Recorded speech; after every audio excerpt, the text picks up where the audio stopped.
The Buckeyes will be back at it in just a few days in Columbus to gear up for 2025. And of course, unlike the spring and the winter sessions, this is the last time to get it right. And no warm-up games, of course, with Texas coming to Columbus in the shoe in week one. We got Pat Murphy here from Bucknuts, of course, 247 Sports, the place to catch Pat's work on a regular basis. Pat, appreciate you being here. Absolutely. Thanks for having me, Mark. Yeah, in this era of transfer portal quarterbacks, not just at Ohio State with Will Howard being added last year, but it seemed like it was a trend for a couple of years to just be like, okay, panic. Let's not give it to the young guy. Let's go get a veteran and bring him in. Again, at places all over the country. But this season, Ohio State seems to be part of a trend that is saying, well, we can't just keep doing this. And Alabama, Notre Dame, Michigan, Oregon, all with new quarterbacks. And it's worked out in the past. If you look at the last 10 or 15 years, it's worked out pretty well. So whether Julian Sayin or Lincoln Kienholz gets the call, I got to think that they will make it work. Yeah, that's the plan and the hope for sure. I think I only want to speak for Ohio State. I can't speak for those other programs you mentioned necessarily, but the idea under Ryan Day is that they will continue to recruit talented high school quarterbacks, develop them, and turn to those guys as they're ready. I think that the Will Howard experiment, I guess I will say, which obviously worked really well, was really more because things didn't work out with Kyle McCord. Devin Brown was still inexperienced. It was kind of a combination of factors that led to them going back to the port or going into the portal for quarterback. But this is the ideal situation. You've got two, arguably three, but really two, if we're just talking about this year, really talented quarterbacks that you think, despite inexperience, if we're being honest, can step in and get the job done. Julian Sayin, who obviously comes from Alabama, having only really ever practiced there a few times because he enrolled in December of 2023 and then transfers in January 2024 after Nick Saban retires. Last year, we heard a lot of buzz about Julian Sayin at this time. There were people inside that building over at the Woody Hayes Athletic Center that felt like maybe this kid, despite being a true freshman, just because of his talent, is the guy that we should turn to with all these guys coming back to win that national championship. Obviously, the Buckeyes go with Will Howard, but I think that shows you how highly the Buckeyes rate Julian Sayin. The fact that this is still a competition at all, is credit to Lincoln Kienholz. I keep getting the sense from people that across the fan base, unless you really pay attention to recruiting, there's this idea that he was kind of a throw-in guy. He was a late addition to his class. He was committed to Washington. But if you look at our rankings, for instance, Lincoln Kienholz was a 4-star prospect. He was the number 11 quarterback in the country in that class. So this isn't just a guy that they added just to have a quarterback in the class. Now, I will say, he did things a little bit differently than many quarterbacks have. He stayed and finished out his whole high school senior year. A lot of these guys now enroll mid-year, like Julian Sayin did, like Tavian St. Clair did, because he was in the middle of his high school basketball season and he was going to play baseball. A 3-sport athlete, was an MLB prospect, a guy who, had he probably put a lot of effort into basketball, could have at least been a collegiate basketball player. So he's been Ohio State now 3 years. He knows the playbook. He's focused solely on football, which I think has made him a better quarterback. And that's why he's really in this conversation as well.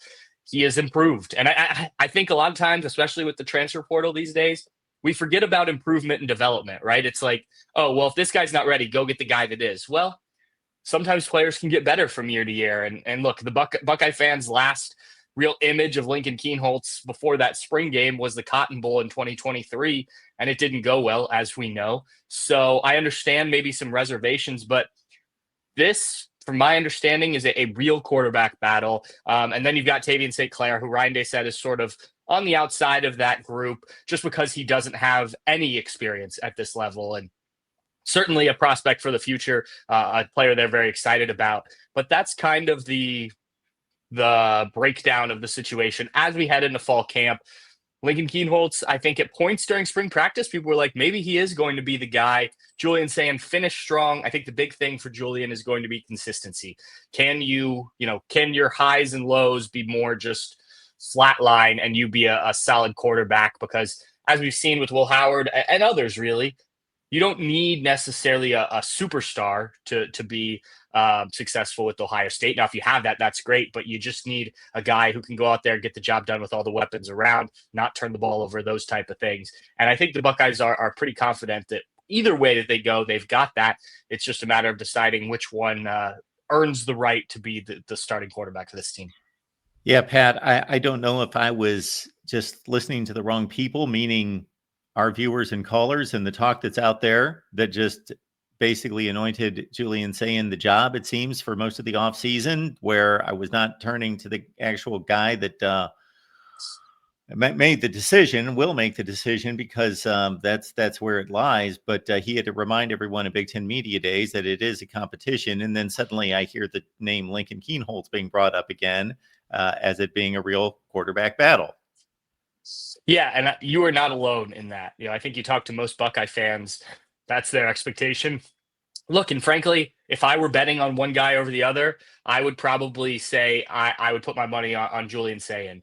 I still just think the overall talent is probably in his advantage, even if he doesn't have quite the same experience. But I mean, even Ryan Day getting asked questions at Big Ten Media Days, players getting asked about Julian Sayin, and Jeremiah Smith in particular, the one offensive representative there, kept having to bring up Lincoln Keenholz. I saw that Ryan Day did a thing with Colin Cowherd where he asked about his starting quarterback, Julian Sayin, and Ryan didn't correct him on it. He just said good things about Julian, but I think a lot of people just kind of expect that, the 5-star kid, and they're probably going to be right. Don't get me wrong. But again, credit to Lincoln Keenholz for becoming a better player and getting himself into this conversation. Like I said, there was a point in spring practice where multiple people on that staff were leaning, I guess I'd say, Lincoln Keenholz because he was playing so well. And Julian Sayin was just kind of up and down. I think the strong finish to spring, the spring game performance for Julian is a good sign. Now, can you carry it over and be consistent during fall camp, win that job, and go from there? We're breaking down the Buckeyes on the offensive side. We got Pat Murphy here from Bucknuts 247 Sports. So, of course, join Pat in his work. He will take you on through August camp and get you set for Texas, along with the rest of the staff there at Bucknuts. Amazon links in the description section of this video and all the videos. When you shop on Amazon, please use the link that we provide.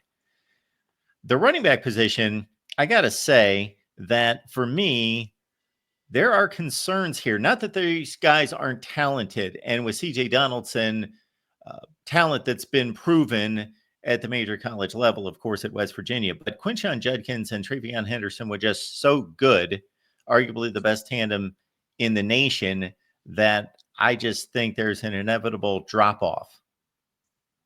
Well, don't tell that to Carlos Loughlin, Ohio State's running backs coach, because I can tell you he thinks this is a pretty good group. Look, it's hard. You had 2,000-yard rushers, right? Two guys that helped you win a national championship. And this is going to kind of be a theme as we go through most of the positions on this roster. Is you've got guys stepping into bigger roles than they played a year ago, or in the case of C.J. Donaldson, a guy moving over from another program. And the question is, how do you live up to what the guy ahead of you just did, especially in terms of helping win a national championship? But then there's the old expression, right? Ohio State doesn't rebuild, they reload. And certainly the talent's there. I mean, James Peoples is a guy, last year, his first carry as a Buckeye, his first collegiate touch was against, I think it was Akron in the first game of the season. He was in with it was the early in the third quarter, middle of the third quarter. He's in still with the first team offense. He's the only guy that's not a regular first team guy in there, I believe. Takes the handoff, touchdown. He didn't get a lot of work because of the guys you mentioned, Travion Henderson, Quinshon Judkins. The rotation that they developed was so good and so impactful. But that's a guy that I think at most other programs probably plays a lot more as a true freshman. And I think that the expectation is he will be one of the next great Ohio State running backs over the next couple of years. And then you bring in the guy who has that experience in C.J. Donaldson, and not only has experience playing at West Virginia, but has experience playing in a tandem role like he's going to do this year. And you look at the stats, it's nothing that, kind of blows your socks off in terms of his numbers. Over 3 years, 2,058 yards, 30 touchdowns, has caught 32 passes. So, productive, but maybe not a star. Well, Carlos Loughlin looks at it and says, you've got the Ohio State offensive line in front of you. You've got all these other things that defenses are going to have to worry about. We think we can tap into your background because this is a guy that Carlos Loughlin is known for some time. He was a tight end in high school.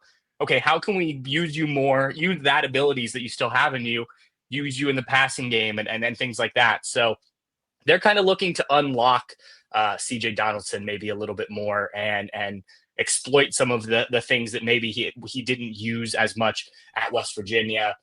So you've got that. Then you've got Bo Jackson, the true freshman, who I think really impressed during spring practice. Now, like with any freshman, the big concerns will be pass protection and ball security. Those are things that you can work on, but you don't really know until you get into games, right? And the bullets are really flying. The quarterback is actually under pressure. There's consequences to the ball coming out as opposed to just having to run a lap around the field. But Bo Jackson is a really talented player. I think he's probably going to be in that James Peoples role of like the third guy. Maybe he gets used more this year than James Peoples did a year ago, but there's been talk about can Ohio State have a 3-man rotation at running back. That's just hard to do, right? There's just only so many carries to go around, especially when you're also trying to get the ball to these wide receivers that we'll talk about and the tight ends that we're going to talk about and whatnot. So certainly early in the year, could they lean on these running backs a little bit more because you're going to have a young quarterback back there? I think so. But again, if you ask Carlos Loughlin, he's excited about what the group in the backfield can do this season. Pat Murphy on the Buckeyes. You can join him every day at 247 Sports. It's bucknuts.com, of course, and join us here at the Voice of College Football, our Wednesday show with the Ohio State crew, 11 a.m. Eastern time. I wanted to focus most of our time on this Jeremiah Smith guy and what he needs to do to get better, develop, improve, hold down his spot. So maybe we need to focus on him, Pat. Yeah, we could do a whole show on Jeremiah Smith, I think.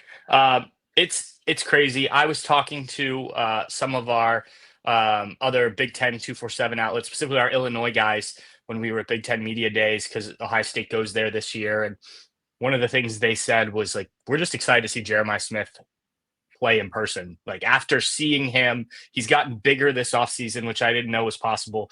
After seeing him live, just interviewing him, they were like, I'm really looking forward to seeing what he's going to do. And that's the kind of player that he is. I said it after that Michigan State game last year where he had the first of those one-handed catches.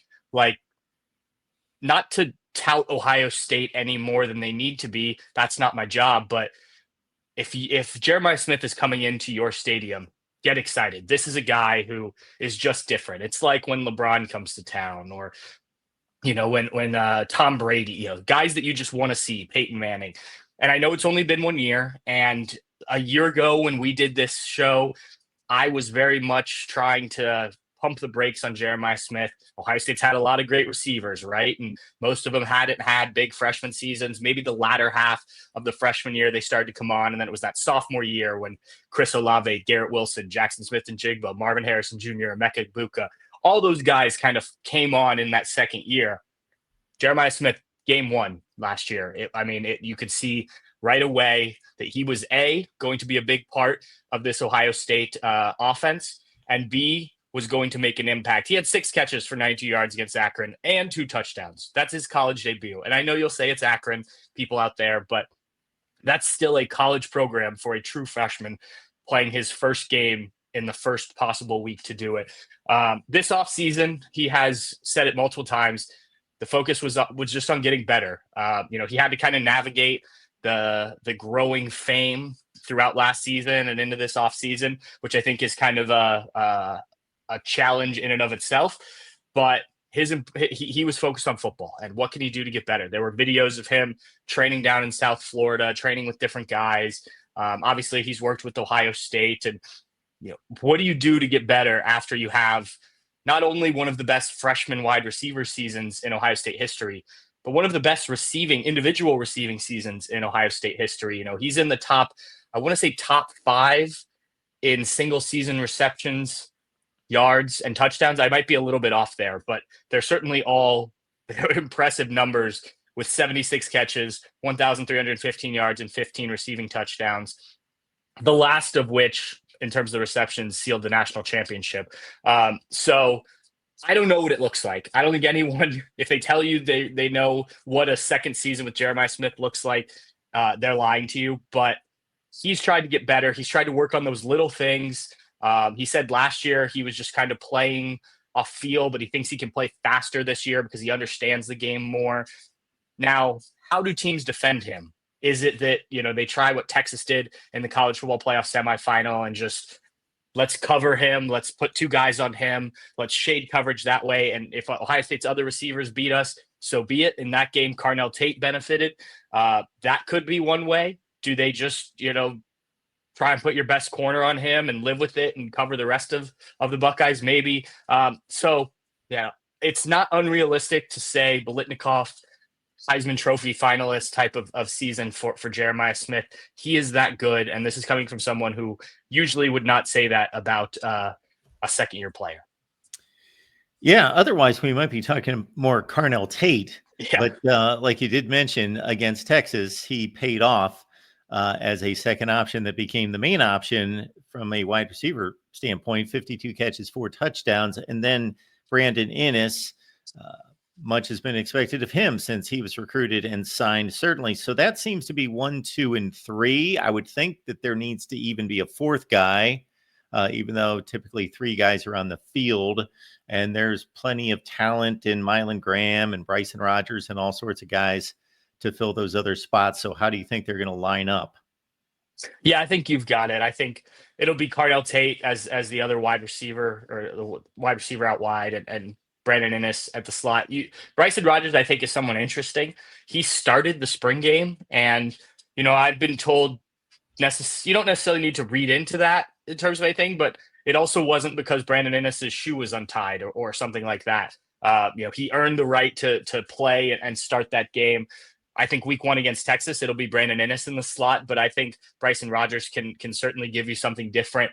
They're built different, play different games. But you do, and I wonder with Brian Hartline, he hasn't done it in quite some time, but do you see more of a rotation with the guys you mentioned, Mylan Graham?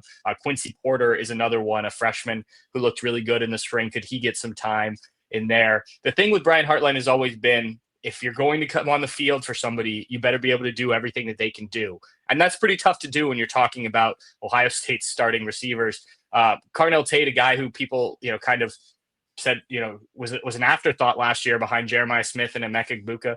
He still caught 52 passes for 733 yards and 4 touchdowns. I think most third receivers would kill for those numbers, right? So he is a guy, as you said, the Texas game showed what he could do. Also had the Northwestern game. I think Nebraska, he had some good numbers as well. I think he will have much more opportunities this year. And then Brandon Inniss has just patiently waited his time. Emeka Egbuka, I don't think many people expected that he would be back for his senior year when Brandon Inniss signed with the Buckeyes a couple of years ago.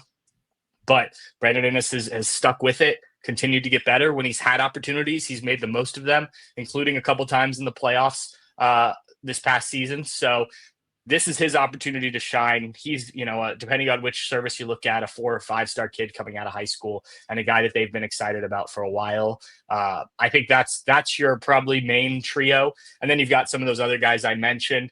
Not a bad receiving core for whichever quarterback wins this job. Pat, there's a stat out there that might be surprising to some people. I may be messing this up by some kind of nuance, but basically that every Ohio State starting tight end going back to sometime in the 1990s has gone to the NFL and played, been on a roster, made a roster. Every tight end, even though this is not a program that just churned out tight ends that have caught 50 or 60 balls a year that get the attention by at least the fans, not necessarily the NFL scouts, but they've had the talent coupled with the blocking ability at tight end to produce those kind of players. Well, they got one this year from Purdue and Max Clare that did catch 51 passes last year. So I'm sure he's expecting quite a bit of action there as well. And this might be the best Ohio State tight end room that we've seen in a long time as well. It might be one of the best position rooms in general in the country this year, just with the depth and talent. I asked Keenan Bailey this spring, you've got all of these weapons that we've mentioned, running backs, wide receivers. You now bring in a wide receiver or a tight end, excuse me, who is mainly thought of as a receiving tight end. Like, how does this fit? How do you make this work? And he pointed out, look, all of those guys are going to get the attention, right? That means Max Clare is probably going to be single covered, most likely by a linebacker that's slower than him or a slot corner that's smaller than him. And he's like, this dude can eat basically all day. And I think he's probably right. Now, the blocking side of things is an area where he probably still needs to improve. Keenan Bailey sort of pushed back when I asked about that he thinks he's a more than capable blocker. I think that's just complimenting his player. But part of the reason Max Clare chose to come to Ohio State, a place that, as you mentioned, doesn't often feature the tight end in the receiving game, is because of the ability to produce, as you touched on with that NFL stat, complete tight ends. So he's got 1 year left. Can he become a better blocker to really rise up NFL draft boards and sort of make a name for himself as an all-around tight end and not just a guy who can catch passes, split out, all that stuff. I think that's the intent for Max Clare. Yeah, he wants to catch passes. Could he be, one of the top tight ends in the country? I think so. But he wants to smooth out his game and refine the parts of his game that maybe weren't happening as much. I still think he'll put up some pretty big numbers, whether it's like he was at Purdue last year when he was kind of the go-to guy. We'll see. I think that the key will be that whatever quarterback wins the job, get the ball to whoever's open. I don't think you need to focus on, hey, let's force feed Jeremiah Smith, right?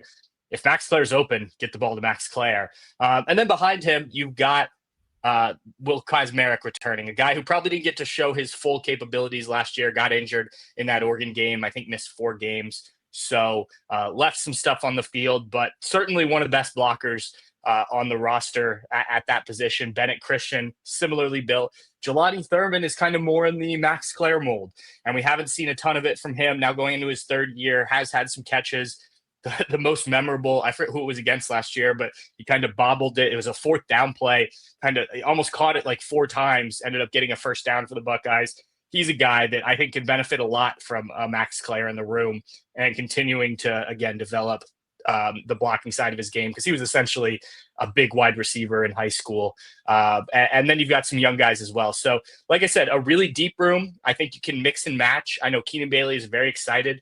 Every time we've talked to him, he's brought up the fact that all of his scholarship tight ends last year played during the college football playoff run.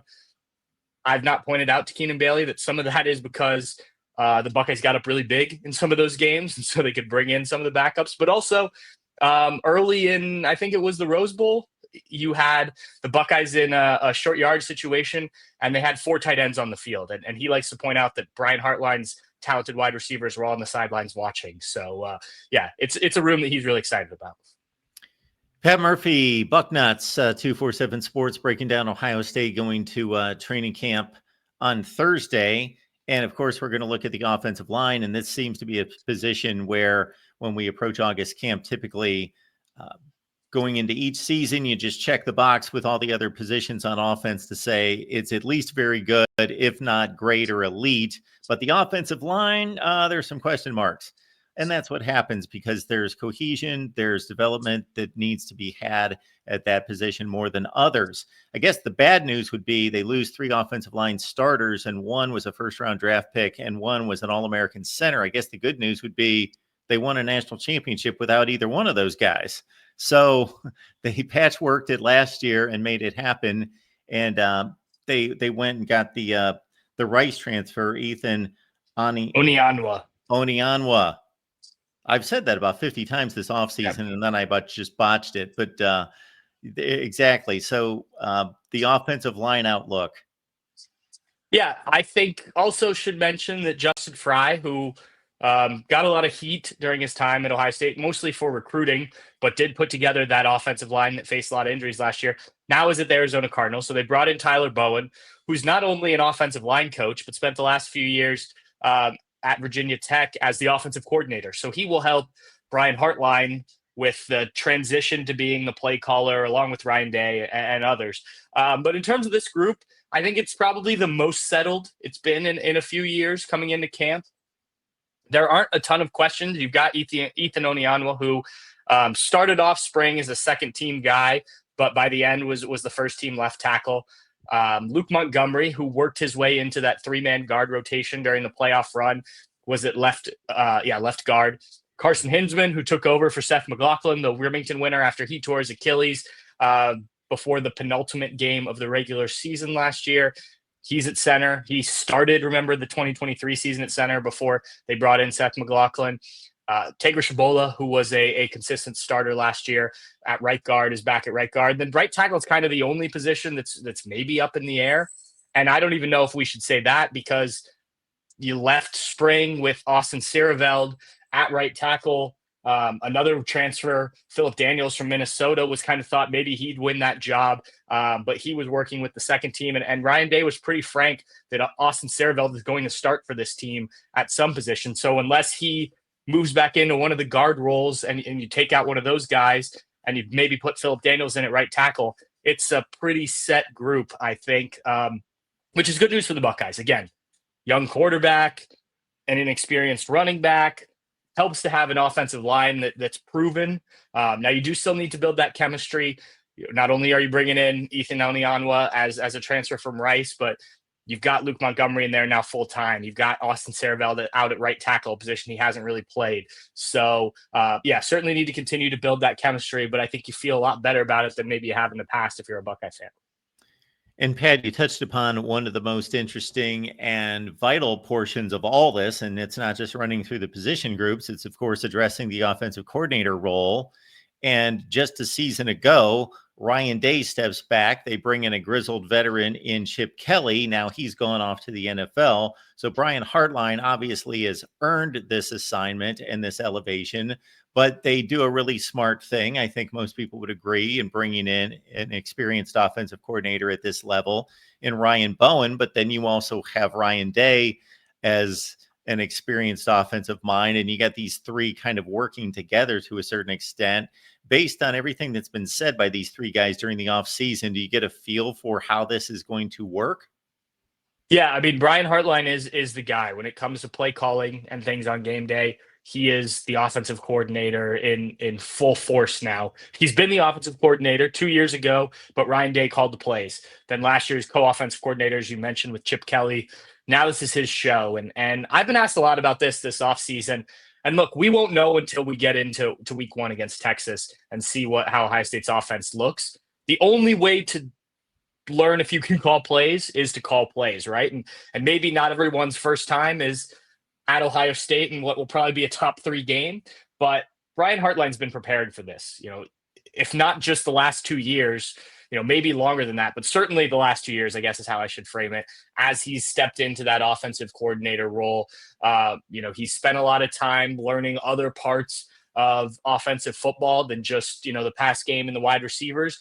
But he's got guys to help him, as you mentioned. Tyler Bowen is kind of more in that run game side of things to work with him. Chip Kelly last year was that way as well. So, look, his mentors, as terms of offensive coordinators he's worked with, Ryan Day, Kevin Wilson, Chip Kelly. Not a bad group to learn from, if you ask me. Really good stuff out of Pat Murphy, and you can get it on a daily basis. Bucknuts 247 Sports. Pat, we can have you back hopefully next week and run through the Ohio State defense, which of course is coming off a number 1 ranking last season. Sounds good. Looking forward to it.